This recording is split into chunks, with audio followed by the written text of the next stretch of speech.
gift to all of you is my channel may round joy. Today, I'm going to explain Blue Lock Season 3. The most insane and mind-blowing match is just about to start, and I'm of course talking about Bastard Munchen versus the PXG. The Bastard Munchen players are beginning to walk out, and Isagi's puzzle pieces are going absolutely wild around him as the time to meet Rin has finally come. He walks out on the pitch and sees all of the PXG players in front of him, looking mightier than ever. We then see their starting 11 as well, so I'm thinking that we quickly go over it as well. We've got Renoir, Michelin, Gabon, Chapa, Karasu, Tokimitsu, Charles, Zantetsu, Nanase, Shidu, and of course the current number 1 player, Itoshi Rin. As Shidu sees Kaiser walking onto the pitch, he calls him the Blue Rose Emperor and asks when he beats him, then that must mean that the world will know who he is. However, Kaiser is having none of that as he tells him to get lost and calls him a vulgar pink-haired Philistine, and Shidu just laughs and says that this will be fun. After that, we get another interaction. As Isagi walks up to Rin, he tells Rin to put the title of the number 1 on the line and see who's the strongest once and for all. Rin is confused and wonders what he means by number 1. He begins to walk toward Isagi and says that he doesn't give a shit about being number 1 and that what he desires the most is the moment he destroys Isagi. And then we get this awesome panel with both Rin and Isagi facing each other and both looking more menacing than ever. Nanase says that it's time to put everything on the line. Raichi is just screaming like always. Gagamaru is telling them to do it and calls them all champions. And when we get to Kunigami, he's just quiet. We then see the ball and hear Isagi say that his challenge and his goal is to beat and surpass Rin, his rival. And just like that, the kickoff begins for the Neo-Egoist League Game 10. And right off the bat, Isagi is looking over the PXG team. He says that Loki decided to play Rin and Shidu at the same time, which we know will create absolute chaos. And Isagi agrees, saying that it looks like they have decided to go all in on a high-risk, high-reward formation to take down the undefeated Bastard Munchen. Normal players would be scared to see both Rin and Shidu on the same pitch. However, we know that our poster boy ain't normal, and we see that as he's more excited than ever. His eyes are burning up with excitement, and he's got pieces flying around him crazy, while he calls it interesting, and says that this is what a battle for the top spot looks like. We then see both Noah and Loki sitting comfortably in their master chairs, and personally, I really hope that we will get to see Loki play in this game, as I feel like Isagi needs a rematch on him since he crushed Isagi last time. Anyway, Ness and Kaiser are on the starting line, and both he and Isagi in sync say that it's time to go all in and that it's time to become the number 1. Anyway, with that, the highly anticipated kickoff starts with Ness passing the ball to Kaiser. Now right off the bat, Shidu decides to stop Kaiser as he slams his body into his. Shidu tries to take the ball from him, but Kaiser drags it behind him and finds a passing passage to Ness on the side. The ball is flying to Ness, and Kaiser uses that to honestly beautifully get behind Shidu, who has no idea what is going on. Ness gets the ball, but he passes it away right away to Kaiser, who's behind Shidu. The pass is perfect, and this will be Kaiser's chance. However, a special crow decides to interrupt, and it's none other than Karasu who comes in and swipes away the ball from Kaiser. Karasu has a smug face on him as it's time to go on the offense. Or that's what he thought, as someone else comes to ruin his plans. That person is of course the dark horse of Blue Lock, Kunigami Rensuke. He kicks the ball up in the air and makes it soar through the sky. The ball is quickly going down, and 2 players are going for it. It's none other than Raichi and Zantetsu who are in a furious battle to get the ball. But in the end, it turns out that it was all for waste, as both of them arrive at the same time and together kicks away the ball. This time the ball is going towards Hiyori and Tokimitsu, who are fighting with each other. Hiyori with his quick thinking, and Tokimitsu with his unlimited stamina. But in the end, it's none of them that gets the ball, as Nanas had been eyeing the ball from a distance and manages to get to the ball before both Hiyori and Tokimitsu. Nanas passes away the ball to PXG's ace player Itoshi Rin, who's all by himself, but it's not staying like that for long, as just as the ball is going towards Rin, Isagi comes in his way and heads away the ball. As he falls to floor, he says that Rin is too lukewarm, and Rin just tells him to keep talking while he still can. The crowd and the commentators love this high-intensity brawl that is going on. The commentators are saying that it has been such a high-level exchange of offense and defense, and to forget feeling each other out, as these 2 teams are going for the kill right from the start, and tells them all to keep their eyes peeled on their screens, to witness the fight which will decide the Neo-Egoist League champions. The ball that was headed away by Isagi is now in the middle of the pitch and is up for grabs by anyone, but from this panel, it looks like either Rin or Kiora is the closest. After that, we get the finishing panel with all of the star players showing themselves and looking mightier than ever. Everyone is looking super cool, But I have no idea why Kaiser seems so confused and Kunigami looks like he doesn't even want to be there anymore. But I digress. Anyway, after that, we get into Isagi's mind for a quick second. He looks at the PXG team and says that they both have an offense built around Shido and also an offense built around Rin. With Karasu and Zantetsu helping Shido and Nanase and Tokimitsu helping Rin, Isagi is looking more serious than ever as he says that even though they prepared countermeasures against both systems, they couldn't predict that they would deploy both systems simultaneously. Comparing it to playing a new video game whose degree of difficulty is entirely unknown, therefore the title of this chapter is unknown. Anyway, PXG has a throw-in and it's Choppa who does it. He throws it so that it lands with Tokimitsu, who's already in a battle with Grim. Reichi tells the Bastard Munchen team that they better not slack off on the defense, or he will personally kick their ass, Hiyori adds in, by telling them to not lower the backline, but instead lower PXG's options. Isagi is looking at this from afar, saying that everyone understands the situation and is adjusting on the fly, but at the same, they are barely hanging on. Tokimitsu, Nanase and Karasu pass each other, which ensures that the ball stays with them. After that, we go back to Isagi again, who thinks that on top of adjusting to their formation, the most important thing for them is not to let Charles get his chance to roam around and play freely. And it's crazy to think that Charles is the league's youngest playmaker and maybe even player. Charles is up against Reichi, and we can see in his eyes that he is planning something devious. Isagi is looking at the other players on the team saying that the others also know that as soon as Charles has the ball, PXG's offense shifts to an entirely different level, which is why Reichi, Kiora, and Hiroi is constantly keeping their eyes on Charles. But suddenly, Isagi notices that something is off. He sees that Charles is actively looking for the ball, but realizes that the timing is off, and that Reichi isn't looking at the ball right now, which means that Charles will soon try to get the upper hand. Isagi says that he knows this for a certain, as he thinks that Charles without a doubt also has meta vision. And just look at that, Isagi was spot on, as when Reichi went to look at the ball, Charles took his chance to get behind him and to get himself free. Shiguma saw this and was able to get off a pass towards Charles. Isagi knows that if the pass goes to Charles, then they will be in big trouble, as it will open up tons of attacking opportunities for PXG. And just therefore, he is determined to not let that happen, as he looks at the timing off both the ball and Charles to then get right in between them and stop the pass from reaching Charles. Isagi thinks that he was right on the money and is really to go back out there, however Charles is just looking at him from the side, making such a silly face which just makes me smile for some reason. Anyway, Charles is impressed by Isagi and says that he is terrific, and also says something in France which I translated to Mr. Ahoge, but I'm not sure what that is supposed to mean, and Isagi isn't too sure either, as he looks really confused and lost.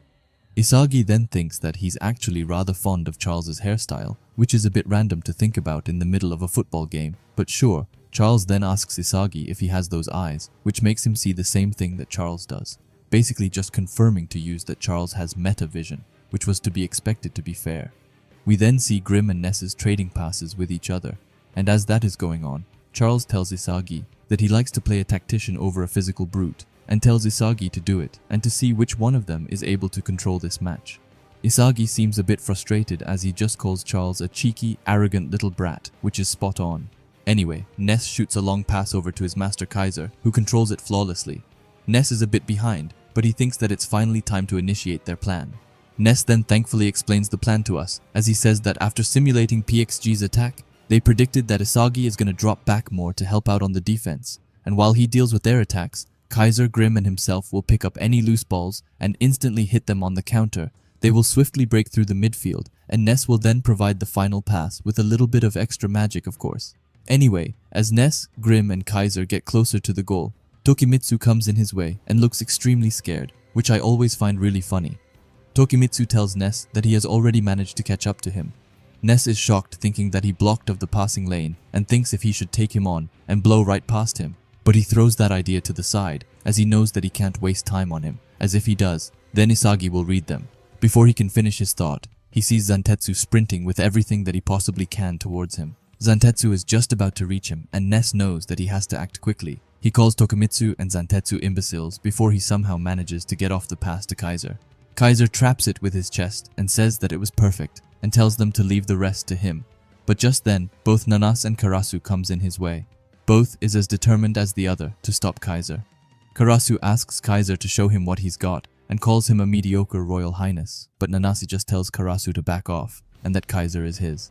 However, for some reason, Kaiser doesn't look too worried about it. He says that two defenders quickly move in to block his shot and calls it a textbook move.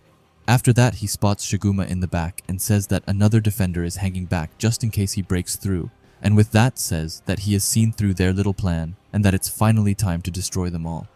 He starts to run towards them, and Karasu tries to take his hand to stop Kaiser, but Kaiser just kind of deflects Karasu's hand, which looks so silly. In the meantime, Nanase tries to snatch away the ball from Kaiser, but then Kaiser drags it behind him. And just as he is battling with both of them, he sees a small opening in the goal. He finally says that it's his win, and starts to do his Kaiser impact point. However, he suddenly realizes that he didn't shot the ball, and that Rin had instead grabbed it when Kaiser was unaware. Rin calls Kaiser a lukewarm blue rose, and Kaiser, Ness, and Isagi is just as confused to what has happened. But Rin says that if he can destroy that precious shot of Kaiser, then he's nothing. Rin now has the ball, and is actually looking cooler than I've ever seen him. He's got some kind of aura around him, which makes him look invincible. And with Rin having control of the ball, Isagi says that he's coming. Kaiser looks furious as Rin thinks that Kaiser's shooting point is way too obvious. Rin calls Kaiser a blue rose before saying that this field belongs to none other than Rin himself, as he says that he starts going at full speed against the Bastard Munchen team and says that he will smash apart all of them. The Bastard Munchen players are getting ready to defend the incoming Itoshi Rin, and both Hiyori and Kunigami are set on crushing him. However, Rin thinks that it's hilarious as he tells them to just try, and when they do, he decides to completely embarrass them. He uses his occlusion break and gets behind Kunigami, Raichi, and even the magician himself, Ness, and he does that without dropping a single sweat. Raichi is shocked to the max, and says that he's good, like we don't already know that. Ness, looking at Rin with fear in his eyes, says that his touch, speed, technique, reading, and just everything is out of this world, and realizes that he's facing Blue Lock's #1 Itoshi Rin right now. But even then, he is still trying to get the ball back from Rin.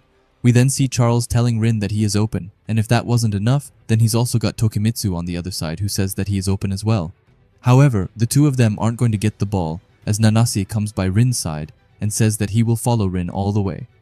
After that, we get into a flashback and get to 15 days prior in the French team training field. We see Rin and Nanas on the pitch. Nanas bows down and says that he doesn't care if he is just a pawn, but that he wants Rin to make him his disciple. Rin looks disgusted and says that there's no way in hell that he would do that, and also calls Nanase a loser. However, he doesn't give up yet, as he throws himself onto the pitch and locks onto Rin's leg and tells him to wait up. He explains that if it continues like this, then it's going to end with Nanase not playing in a single game, and he begs Rin to please teach him. At this point, Rin is starting to get a bit annoyed, so he says that Nanase's ball touch, passing, and shooting all basically sucks, and asks him what he is supposed to gain from helping a loser like him, and tells him once again to get lost. Nanase gets down on all fours and bows to Rin, saying that he will do everything and that he will even become anything, and that he just want to survive the Neo-Egoist League, and ends it by saying that he will offer everything to Rin. Something about that caught Rin's attention, as he says that he will throw him away if he's not useful. On top of that, he tells Nance to run 3 times more than the others, and that he needs to train himself exactly as Rin tells him to. Nanas looks happy as he agrees to it, but Rin then says that from now on he is Rin's own property. After that, we see Nanas enduring an extreme training schedule from what he is used to, as he is trained more than the others, just so that he can live up to Rin's standards. As they are training passes, Nanas passes Rin, and Rin asks him which leg is his dominant one. Nanas is a bit confused, but says that it's his right like normal. Rin looks disappointed and asks him who told him that, and Nanase says that no one did, but that he holds his chopsticks with his right, so that's why he figured it. Rin then explains that when it comes to Nanase's left leg kicks, and how he uses his body, it's gotten to the same level as his right leg. In this short time, Nanase looks blown away by this information, and Rin says that his naturally favored leg is his left. However, he says that it might even be more than that, and says that he didn't notice it until now because how much Nanas sucks, but he tells him that it could be that his body is actually ambidextrous, meaning that he can use both of his legs like Kunigami and Noah. After that, we get back into the game and see Nanas running at full speed. He's got flames in his eyes and says that Rin discovered his buried ability and that he doesn't care if he sucks or if he is unpolished.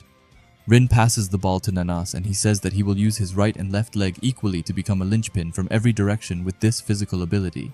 He has the ball but is getting blocked by Kiora and someone else. He holds the ball and waits for the perfect moment and says that he is fine with getting crushed as many times as it takes to help Rin score goals and that he will survive as a post player. After that, Rin has gotten a bit of distance and Nanas gets away a pass to him, but also falls in the process. Rin has an outstanding aura around him, as he calls Nanasi a naturally gifted hick, and that it looks like he was useful after all. But as he was just about to shoot, Kaiser comes in his way and tells him that it's not gonna happen, number one, as he blocks of Rin's course. But that's not all, as Isagi is coming from Rin's other side. He has puzzle pieces coming from every direction, as he says that if he can't shoot, then is not worth a damn thing either. Basically just saying the same thing which Rin said to Kaiser when he stole the ball from him. Rin quickly drags the ball towards him, while being surrounded by both Isagi and Kaiser. Rin starts to smile and says that he is going to shoot, and that he has been waiting for this moment. Isagi is shocked as he can't understand what he is talking about. Rin gets the ball in the air and also grabs Isagi by his shirt so that he can clearly see the ball. As he is doing this, he asks if he didn't tell Isagi that he was going to watch from the closest view, as Rin became the world's best. And now that he's got Isagi right by the ball, he tells him that he's got a box seat, just casual blue lock stuff. Anyway, Rin shoots an incredible shot towards the goal, and Isagi thinks that Rin is totally nuts. But luckily it's not over just yet, as Hiyori is there and kicks away the ball and tells both Rin and Isagi to stop flirting around with each other.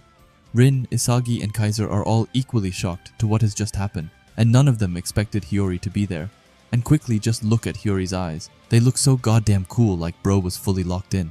Anyway, Hiyori gets down on the ground and says that Rin's setup was pretty obvious and that he could predict his punchline, which was to of course intentionally lure in Isagi like that, just to show off his shot to him.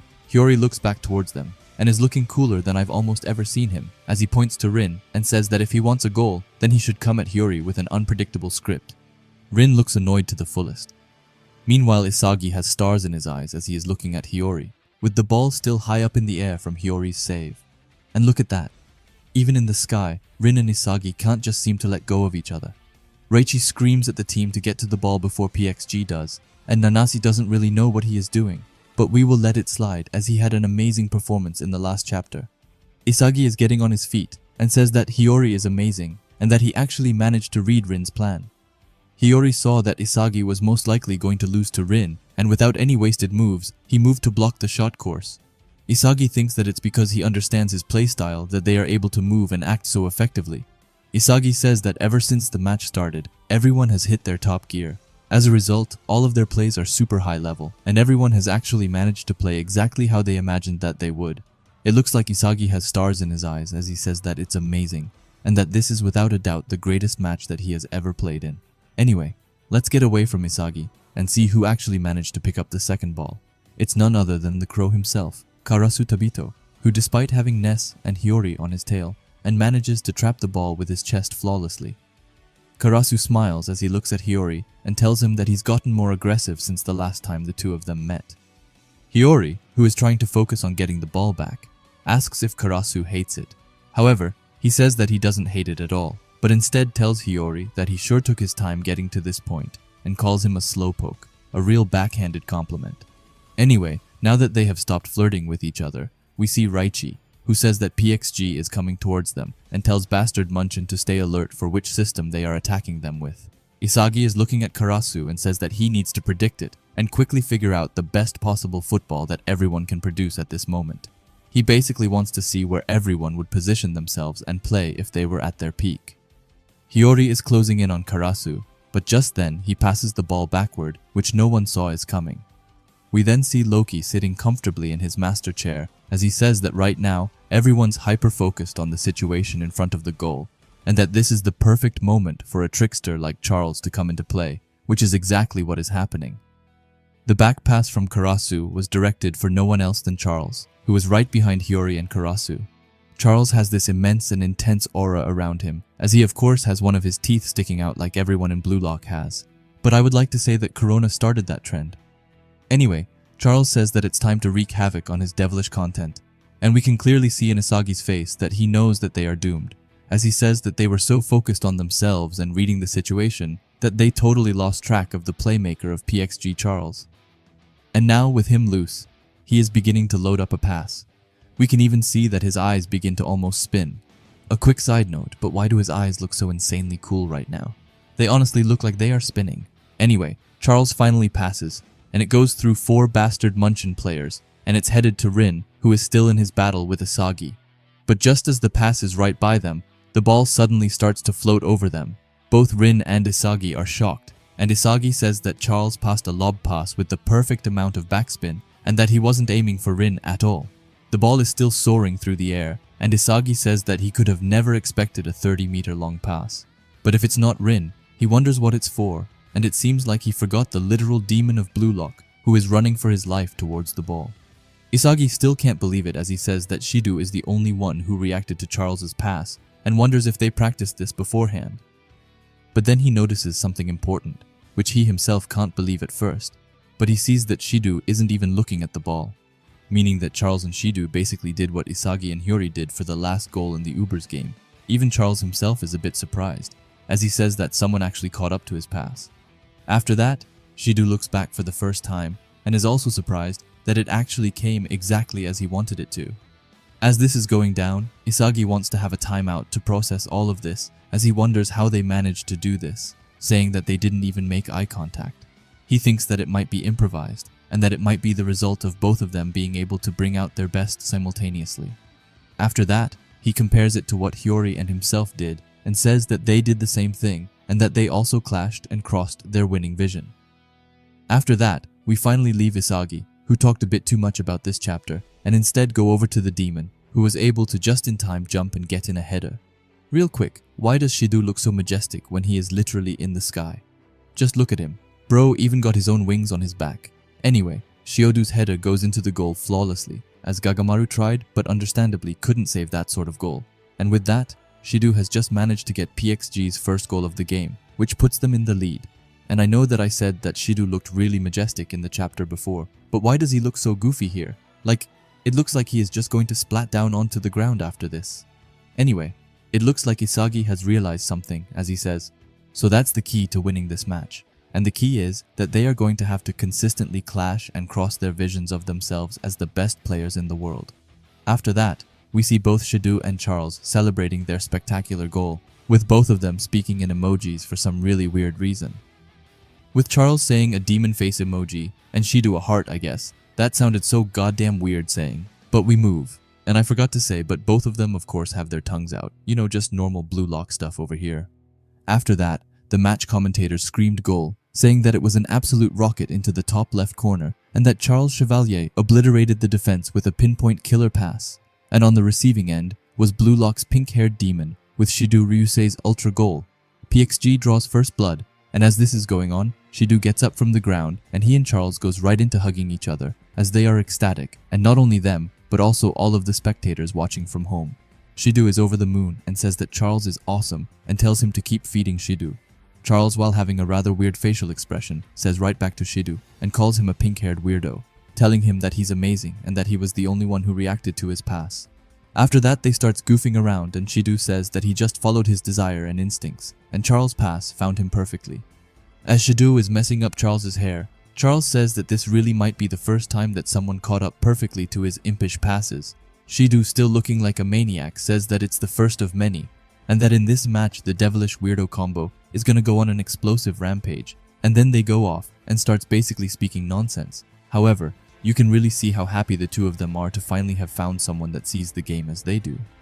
After that, we go to Loki, who is sitting comfortably in his master chair and says that a contrarian, impish, maverick personality that lies contradictory to his genius passing and playmaking skills. Noah looks over, but stays quiet as Loki continues and says that to unlock Charles's full abilities, he experimented with many different things in the previous few matches, but this time it finally happened.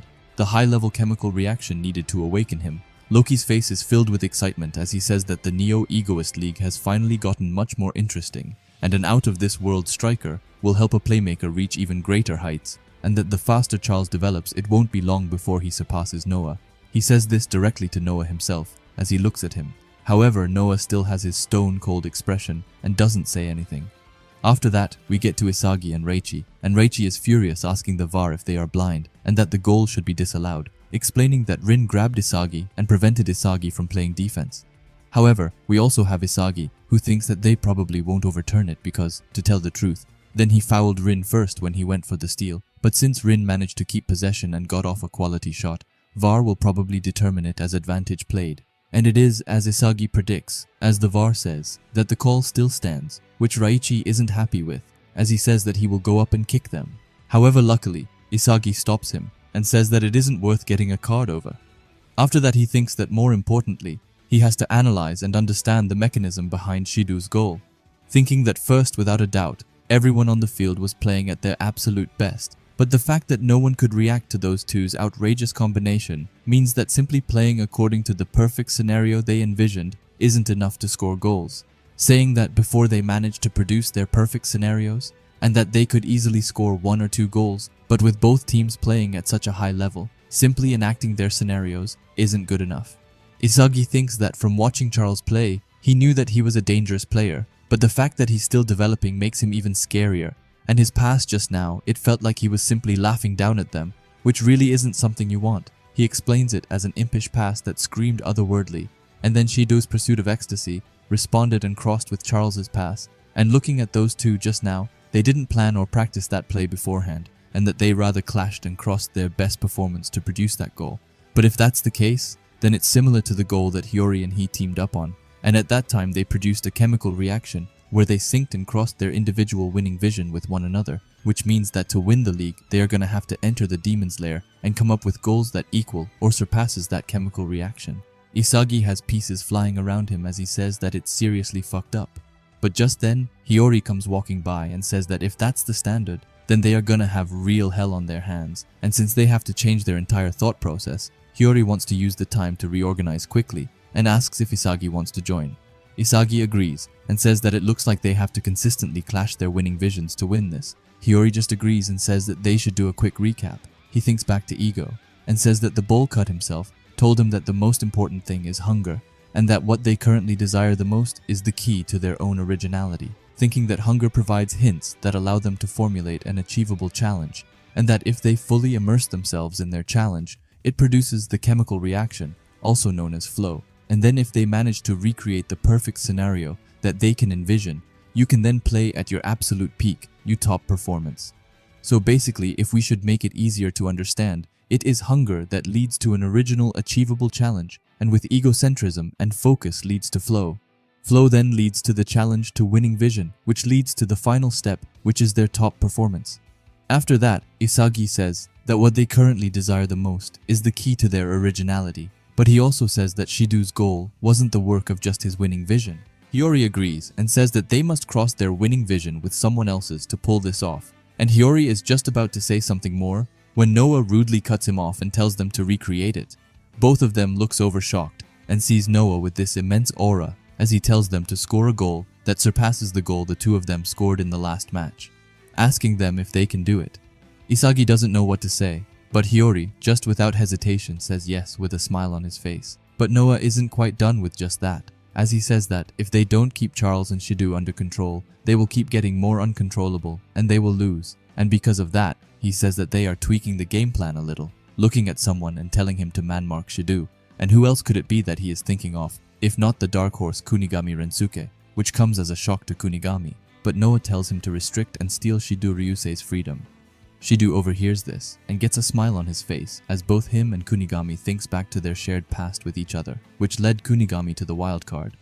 But this makes Kunigami's blood boil as his eyes starts to light up and he says, "Yes, sir." After that, we get this awesome looking chapter with Isagi, Kunigami, and Hiyori all walking side by side.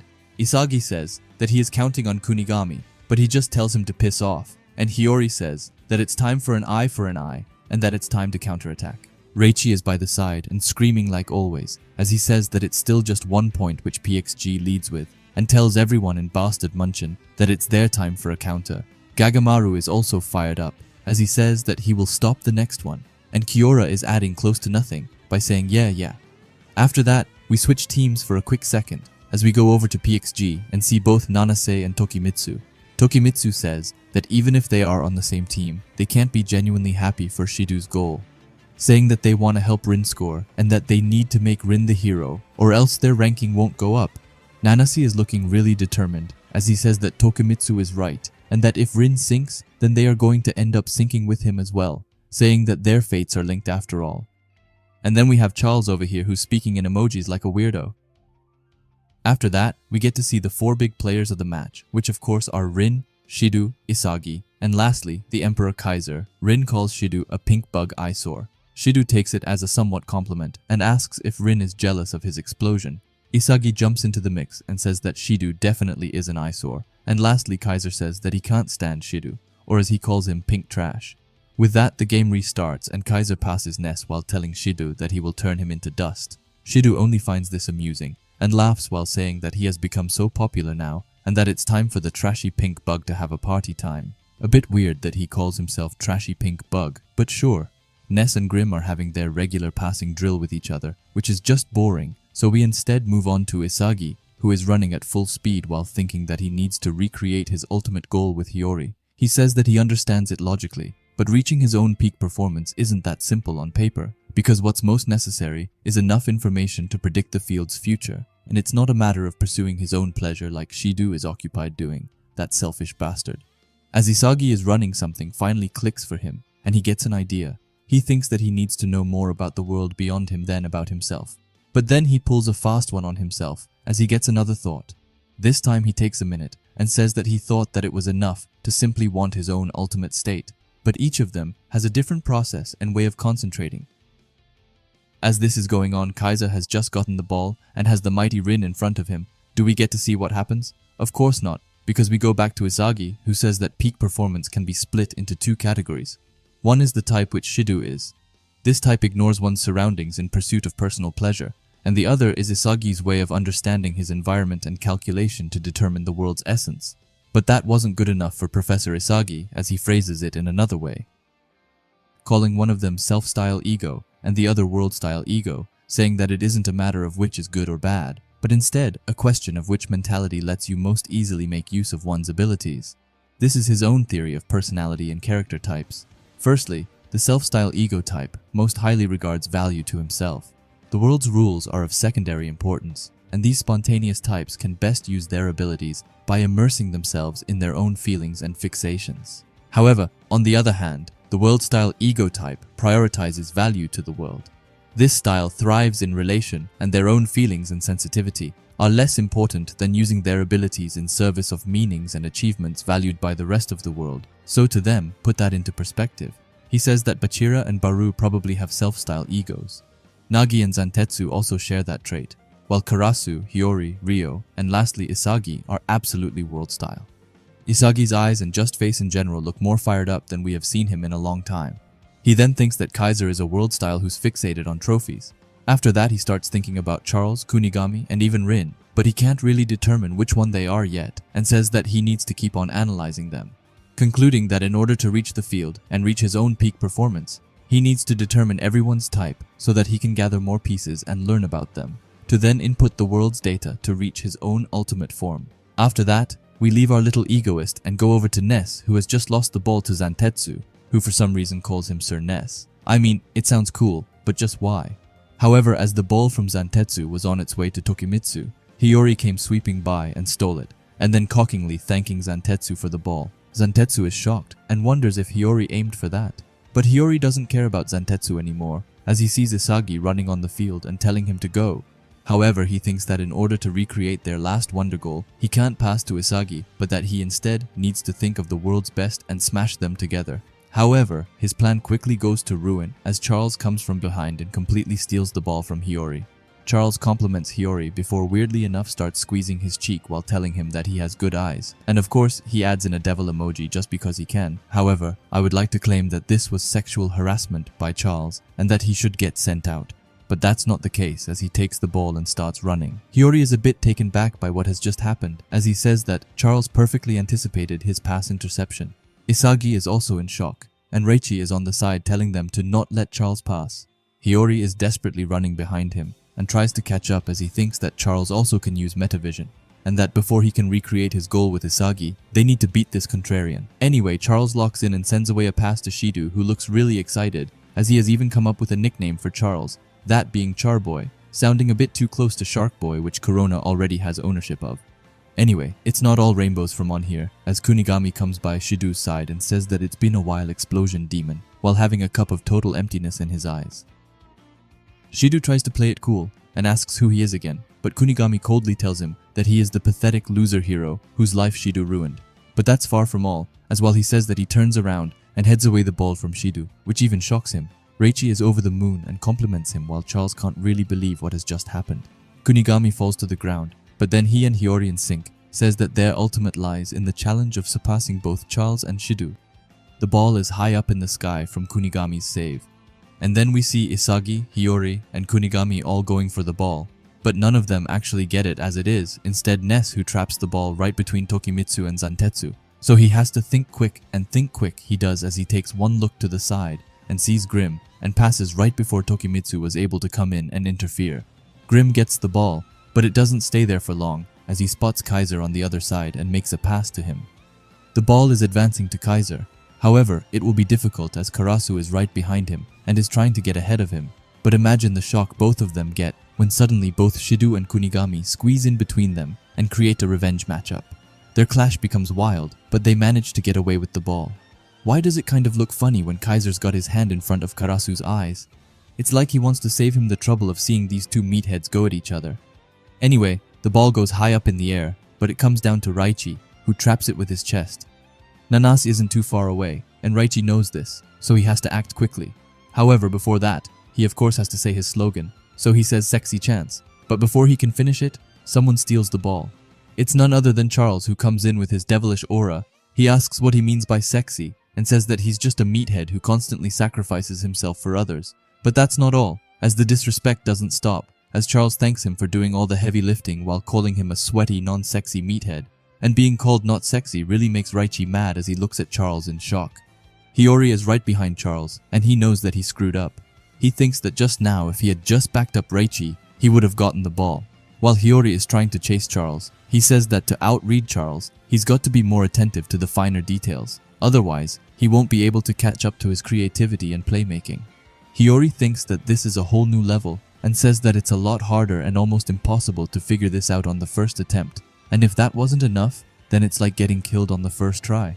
It's like figuring out how to beat the final boss level after getting killed multiple times. And normally, with this realization, players would feel destroyed and give up hope.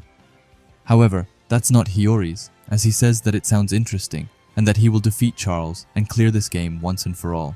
But seriously, let's take a quick moment to just look at Charles's aura. His aura is unlike anything we have ever seen before.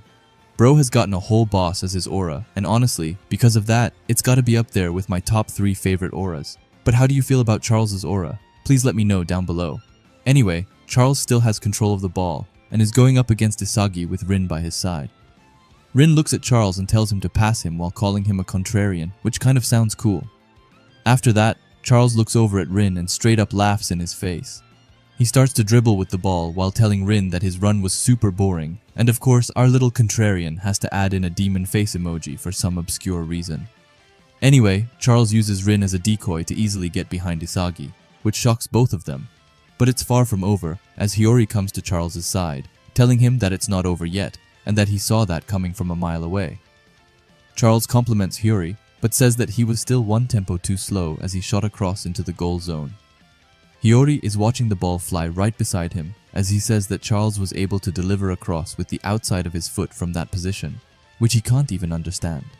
Isagi, who is also watching from the side, says that Charles is just toying with them, and that they can't manage to outread him, saying that right now, Charles is ultimately dictating everything on the field. However, that's not exactly right, as the pass from Charles surprisingly gets blocked. And who else could it be than the man who is absolutely shutting Shido down at the moment? I'm of course talking about the dark horse Kunigami, who comes between Shido and the ball and shoots it away. Isagi thinks that it was a lifesaver, and says that he is amazing before calling him a cyborg. Kunigami falls down on the ground, but says that ever since he matched up against Shido, his performance is getting better and better, even though he's skillfully using his supreme physical ability to contain Shido. It's probably because he's been waiting so long to get his revenge on Shido. His emotions allowed him to reach his top performance, and while possessing a solid moral code, Kunigami Rensuke is actually a rather passionate person, which means that he's got an individualistic ego mentality. We see Isagi, who's just hit the nail on the coffin, as he has pieces flying around him like crazy, and he says that he finally gets it, saying that Kunigami hasn't changed that much after all, and that he is still that passionate and hot-blooded guy that he was in the first selection. When the two of them share the stake in the beginning, Kunigami gets up from the ground, and Isagi says that Kunigami's ego is still burning inside of him. After that, we get some more thoughts, but this time Hiyori says that Kunigami is keeping Shido in check, and with that, Charles's options should decrease, and because of that, the game's momentum will change. Shiodu tells Kunigami to get out of his way and calls him an annoying trash hero. But Kunigami isn't going to let that slide, as he asks if that's all that Shidu's got, and asks him not to tell him that he used up all of his explosives on that one goal. Shidu's eyes are beginning to itch as he gets furious at Kunigami's harsh and disrespectful words. But just then, someone else joins their conversation. It's Isagi who tells Kunigami to look who's talking, and says that if it weren't for his assistance, Kunigami would just be a useless dude. Kunigami is confused and asks Isagi what it is that he wants. But Isagi comes closer and closer and asks Kunigami to lend him a hand for his own explosion. Isagi gets close and runs past him while telling him that they should get some steak after this, like old times. As he says that his eyes and aura completely change, Kunigami is looking at him in shock. But Isagi thinks that if PXG is using a top performance and top performance chemical reaction, then all they have to do is one-up them and use a top performance and another top performance, and lastly, one more. Making a triplicate chemical reaction, which he calls the triflow chemistry reaction. After that, we get this amazing last panel with Hiyori, Kunigami, and Isagi all locking in to make their chemical reactions together, while there is an intense aura around all three of them. Kiora and Karasu is furiously fighting for control of the ball. Raichi is trying his best to motivate Kiora by telling him to steal it, while Zantetsu is doing the same thing, but for Karasu. Anyway, their clash is getting more and more intense, and they quickly realize that they can't keep doing this forever. That's when Charles decides to weigh in as he starts running to help Karasu. However, he looks behind himself and sees Hiyori right on his tail. As Hiyori is trying to catch up, he thinks that if he is going to outwit Charles, then he will need to effectively use this moment while Kunigami is blocking Shidu. Because as we know, Charles likes passing to Shidu as they are very like-minded, but now that he has lost that option, Hiyori is certain that he will need to look for someone else to pass to. He tries to look around and starts to wonder who the lucky man will be. Maybe it's going to be Rin, or maybe he will go through Nanase, but that doesn't quite seem right. He says no and calls himself a dumbass. Hiyori looks destroyed as he says that he can't beat Charles with such surface-level thinking, saying that Charles isn't just a normal player, but that he is a contrarian, and because of that, he needs to contradict his contrarian thinking. Charles is getting closer to Karasu, but then suddenly Grim comes into the mix and barrages into Karasu's back. Karasu can't hold on anymore and tells Charles to go as he sends over a pass to him. Charles starts to smile as he compliments Karasu's pass and says that it's good. He looks ahead of himself and sees Shidu, who is still getting blocked by the rebirthed Kunigami. But that's not all, as he also sees both Kaiser and Ness, who are determined to stop Charles in his tracks. Even though Shidu is already blocked off by Kunigami, the two of them get in front of them to completely destroy any chance for Charles to pass Shidu. Saying that his pass course is as good as dead, Charles is noticeably annoyed by this and also calls them the Nuisance Rose Duo. Just then, someone comes to his rescue, and it's none other than the current #1 Neo-Egoist League player, Itoshi Rin. They look at each other, and Charles says that Rin is just where Charles wants him to be. However, this turns out to be a straight-out lie, as he says, "Just kidding," with a skull emoji, as he instead shoots the ball forward, even though Ness and Kaiser are ahead of him. Kaiser and Ness are in shock, and Kaiser can't believe it as they manage to close off Charles's pass course by 99%, but somehow Charles managed to find that 1% spot where he could pass too. We also get a bit of a better understanding of Charles, as he looks devilish while saying that aiming for something that was thought to be impossible is the real way for a contrarian like himself. However, you know that devilish smile he had, it's going to be wiped off his face real quick as his pass to Shidu suddenly stopped on its way, and it's none other than Charles's new nemesis Hiyori, who came to contrarian like he said he would. And the block wasn't just any block, as it was stylish as hell as well, which I would like to give him so many points for. Anyway, everyone is looking at Hiyori, amazed, and even Isagi is looking at him in total shock.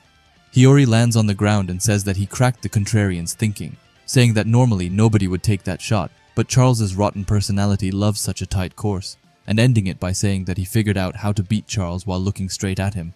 This leaves Charles in shock, as he just calls Hiyori creepy, while looking demoralized but also disgusted. But that's what you get when you go up against an ultra sadist.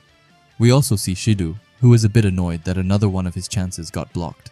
After that, we leave them and get to Isagi, who, like always, has pieces flying around him like crazy, and says that Hiyori's winning the field and that it's about to overturn.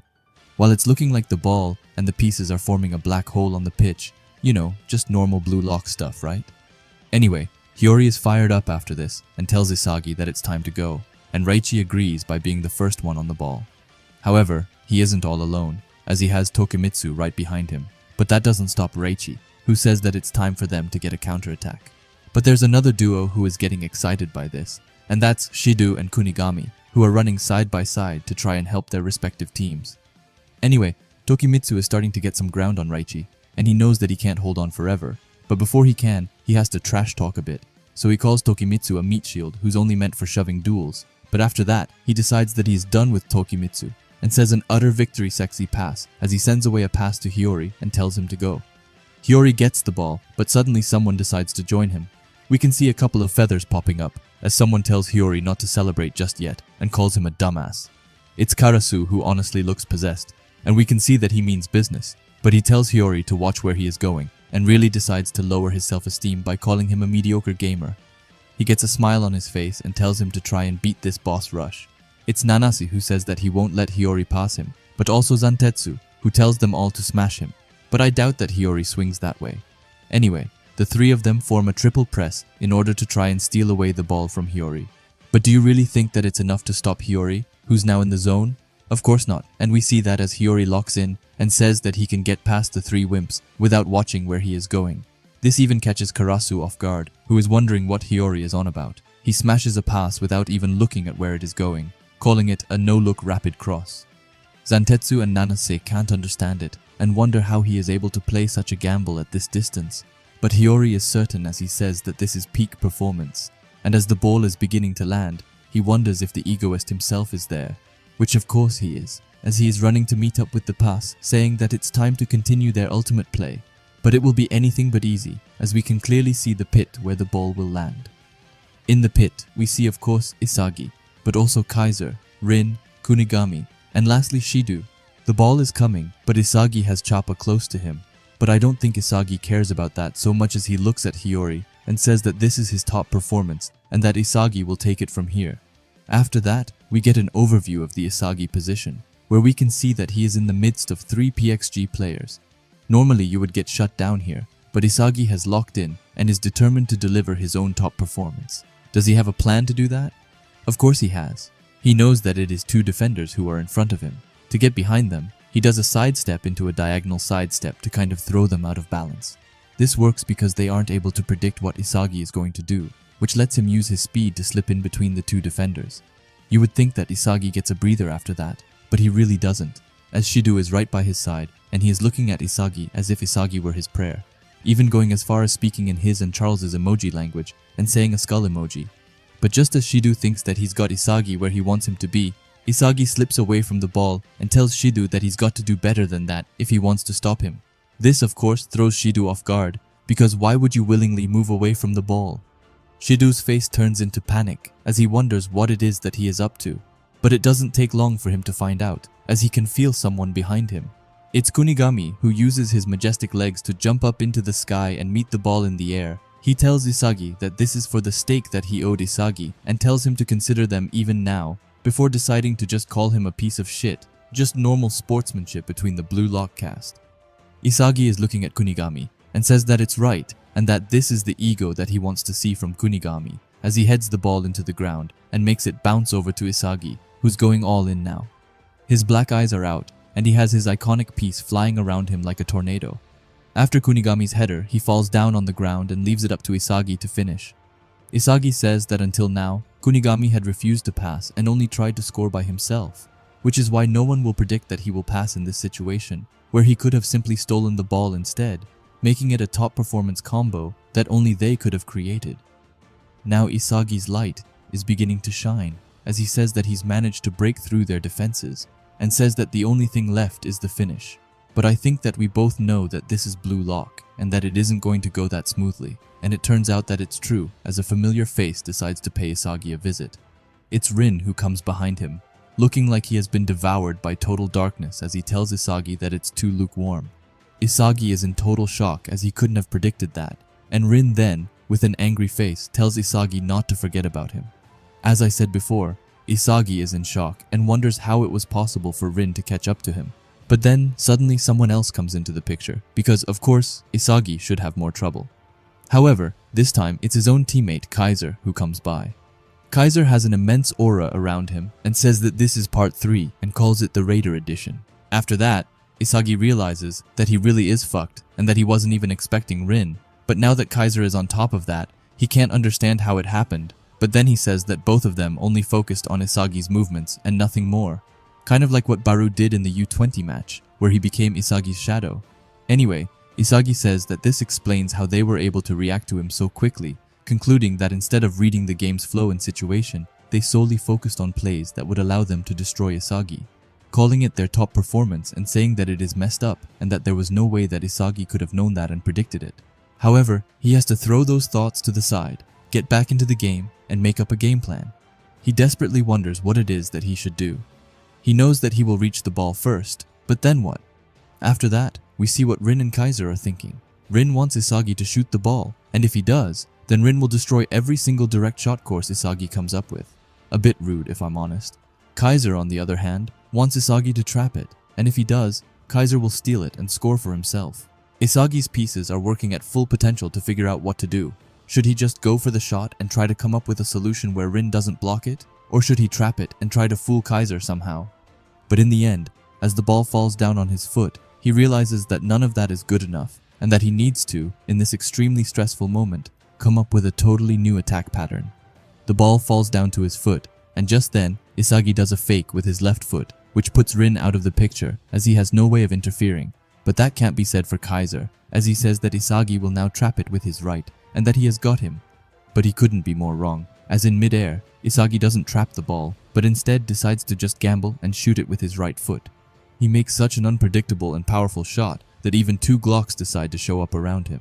Anyway, as he shot the ball, he said that this was his new top performance. Kaiser can't believe his eyes, and is amazed at how Isagi did a mid-air quick draw, and Rin is just as blown away as he can't believe Isagi's new ambidextrous direct shot. The shot from Isagi goes into the goal with ease, as there's nothing that could have stopped that shot. And then, as Isagi Yoichi has just given Bastard Munchen their first goal of this match, his pieces connect with each other, and he has just formed a new attacking pattern. By connecting the left direct shot with his right direct shot pieces, he's now formed the 2-gun volley, and just look at him. His face has a determination which I have never seen before, and he's even got himself smoke coming off himself, as he has just scored what might be the best goal in this series so far. Everyone is blown away, and the commentators are screaming goal over and over again. We also see the live reaction to Isagi's goal, and we then see that everyone is jumping out of their seats to celebrate with our poster boy. Even Isagi's first true fan was shown, and we can see how his eyes absolutely lit up when he saw this goal. Anyway, the commentators call the Isagi goal amazing, and say that he was able to pull off an amazing mid-air direct shot, and with that shot, he also brings back Bastard Munchen into the game as the scores become even. And please just look at Isagi. He is understandably over the moon, and he looks so happy, which just makes me happy as well. However, the players who are everything but happy are both Rin and Kaiser, as we can see here as they burst out screaming out of anger for Isagi. But you know what this panel means. It means that Rin and Kaiser will probably give it their all after this, and try their hardest to ruin everything for Isagi. We also see more of the players' reactions to the goal. Karasu's voice is stuttering as he wonders what the hell that was, and can't believe that he switched his shooting foot in mid-air, while Tokimitsu just has fear in his eyes as he calls Isagi a monster. Raichi, on the other hand, is just as ecstatic as Isagi is as he starts screaming. Nanase looks honestly really scared as he says that Isagi is still evolving. And then we see Shidu, who is the first PXG player, who seems ecstatic over Isagi's goal as he says that it was a fantastic explosion. Anyway, Isagi comes down on the ground and is right away faced with Kunigami, who tells him not to expect any more passes from him. He looks into Isagi's eyes and calls him an overly dependent egoist. However, Isagi feels the same way and says that they should keep devouring each other like always, and calls Kunigami the Mr. Fair and Square stickler, which I don't really get. Or maybe it's supposed to say striker because I don't even know what a stickler means, but it does sound funny. Suddenly, Isagi, out of nowhere, feels something heavy on his back, and it's none other than Hiyori, who comes and jumps up on him. He looks happier than ever as he asks what the hell that shot was, and calls it amazing while having a big smile on him. Isagi is happy to see him and says that Hiyori's pass was epic, but Hiyori just coldly tells him that of course it was, while they high-five each other. Anyway, Hiyori isn't done, as he asks Isagi how he was able to visualize everything, from Hiyori's alley cross to Kunigami's assist, and lastly, his goal. Isagi has a smug face on him as he says that he believed that Hiyori would send a perfect pass. And as for Kunigami's assist, he thought that since Kunigami was running up and down the field to contain Shido, his chances of being in clutch situations were very high. On top of that, Isagi was probably the only one who believed that he would win that duel against Shido. Hiyori understands and says that it was a combination that only Isagi could pull off, and he asks if he then decided to finish it off with Isagi's ultimate trump card. However, Isagi looks confused before saying that Hiyori is wrong and that he actually didn't plan on scoring that way, which completely takes Hiyori off guard. Isagi says that he saw himself being wide open after he managed to break through their defense and that he definitely didn't expect Rin and Kaiser that close to him. However, it was due to them that he was able to improvise, and the attack that gave Isagi a hint to pull off that move was undoubtedly Nagi's amazing juggling shot. Hiyori remembers it and says that it was the same one he used against them. Isagi explains that he probably had the image of Nagi's shot stored in his mind, which is why even though he had to improvise after those two killed his options, he was still able to subconsciously recall and recreate it. Hiyori smiles and says that it means that the shot was a combo of Nagi's creativity and Isagi's direct shot. Isagi is a bit more humble and says that he stole it from Nagi, but that it's true and that he wouldn't have been able to pull it off if he hadn't seen Nagi do it firsthand, which helped him create his ambidextrous mid-air quick draw, or as he calls it, his two-gun volley. Hiyori then thinks for a bit and says that his shot was epic and is implying something more, so Isagi asks him what he means. Hiyori explains that no matter which direction a defender comes in to block Isagi's shot, he can then fake them in mid-air and shoot after successfully destroying their timing, not to mention that the goalkeeper is going to have a hard time timing his shot as well. Hiyori looks super excited as he says that if Isagi can recreate that shot consistently, he will then become unstoppable. This makes Isagi's brain tick as he thinks that Hiyori is right, and that this means that he just came up with an incredible weapon now, while he says that he has an immense aura all around him, showing how on fire he currently is. After that, Noah also joins in and compliments Isagi, while saying that they will be switching things up in Bastard Munchen, because now that the attacks centering around Isagi are succeeding, they are going to lean more towards an Isagi-centric system. And with that, he sends Grim into the Shadow Realm as he goes out, and Grim doesn't take this well as he looks destroyed. However, can you guess who will be replacing him? It's none other than my favorite Bastard Munchen player and the Shark Boy himself, Kurona Ranse, who looks ecstatic to be on the pitch again. Isagi thinks that now that Grim is out, it means that Kaiser only has Ness to support him, which is going to be really tough for him. Just look how crushed Grim looks as he is walking out. Honestly, he hasn't done anything, but he deserves it. Anyway, Isagi thinks that with his goal just now, he managed to shift the entire team's dynamic, saying that Noah trusts Isagi's goals to lead them to victory, not to mention that now that Corona's in the game, he's going to have a much easier time controlling the game. And Corona comes in and right away tells Isagi that they should go for the second goal and that they can do it. And I'm just so happy to see Corona back on the pitch, as it has been a really long time since the last time he was out here helping Isagi. Isagi thinks that if he scores another goal, he will then be able to crush Kaiser completely, and then Bastard Munchen will firmly become Isagi's team. But that's not all, because if he can manage to score another goal after that and make a hat trick, then he will surpass Rin. And not only that, but also become the best player in the Neo-Egoist League. Although this isn't an easy feat, that doesn't matter to Isagi, who says that he can do it, and that he can see it. He can visualize the image of becoming the best player in the world now. Isagi has two guns behind him as he walks with determination. We then zoom into his eyes, which are burning with excitement as he asks them to hurry up and restart the game already. Kaiser grabs his shoulder hard and says that as annoying as it is, Isagi is evolving. And if he learns to master that outrageous and insane shot, then his value as a striker will skyrocket. If that wasn't bad enough already, Kaiser says that Isagi is on the very verge of taking over his team, thinking that he's going to become a second fiddle, but also be defeated by none other than his rival Isagi. Suddenly, someone screams his name. It's Ness who says that, with this new formation, he is Kaiser's only ally.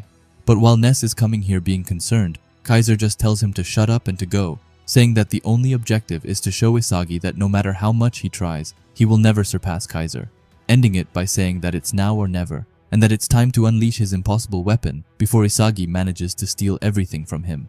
And with that, the match restarts with the scores being 1-1 and PXG starting with the ball. Nanase, right off the bat, passes the ball to the flying Rin, who is right away faced with Reichi and Hiyori. He takes a deep breath and looks over to Charles, but what he sees shocks him. Rin actually stops for a second as he looks over to Charles, who tells Loki to sub him out. He explains that Shido is getting pocketed by Kunigami, or Muscle Freak, as Charles calls him, and that none of his passes are going through, calling him boring, and asking if he can quit. We can see that Loki is starting to get annoyed with him and says that there it is, Charles's irritating lack of motivation. However, we don't stay there for long as the match starts heating up, because both Raichi and Hiyori go to steal the ball from Rin. Raichi says that it looks like his playmaker betrayed him, and Hiyori says that Rin stopped moving, and that this is their chance with the two of them creating a double press. We can see that Rin isn't pleased at all with it. Even Karasu can't believe it and tells them to go for the second ball, but that won't work as the player who's finally back on the pitch and ready to strike says that it's time to counter.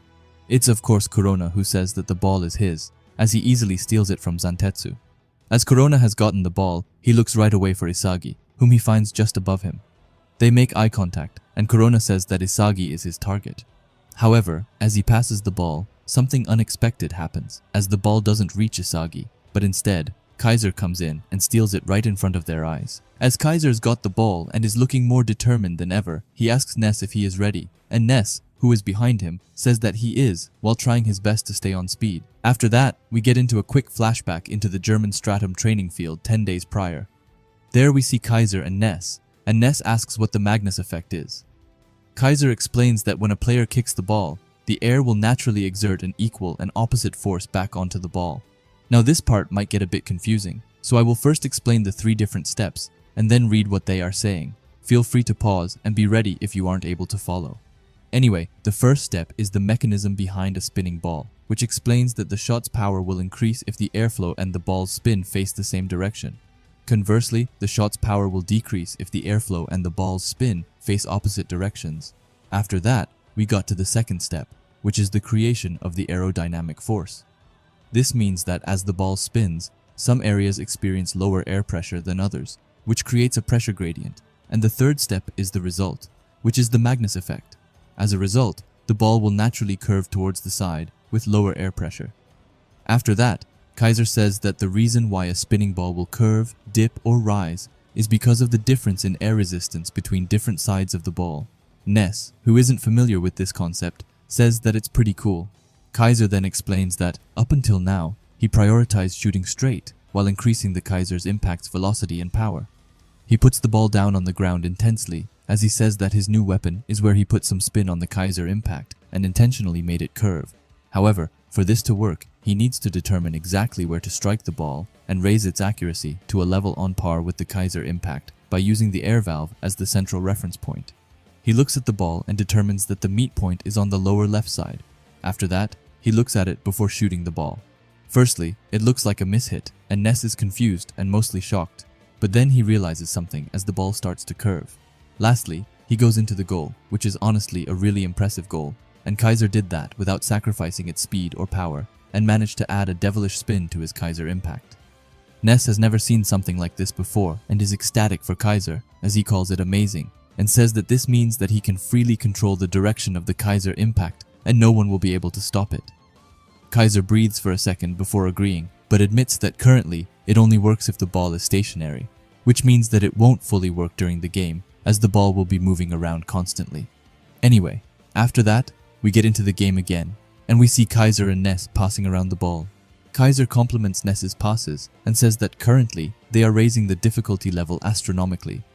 As they are going at it, Kaiser admits that he hasn't yet succeeded when the ball is still moving.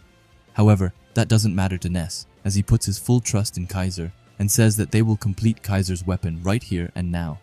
As he passes over the ball, Kaiser gets the ball and says that it's 3 defenders in front and 2 more defenders right next to me, also saying that he is a bit off balance, but that the conditions are now all set. He looks over to the goal and spots the perfect shooting point. Even though the ball is still moving, he says that it doesn't matter and that this is the thing he needs to overcome, an impossible challenge, and with that, he shoots the ball with his new weapon, which he calls the Kaiser Impact Magnus. He shoots the ball over all of the PXG players. However, they are confused as it looks like it's going to miss. Raichi screams out and asks where it's going, and Nanase is wondering if he actually mishit it. Kaiser's look is intense as he tells the ball to curve. He follows the ball closely as it approaches the goal, but sadly, it's far from the goal and goes out.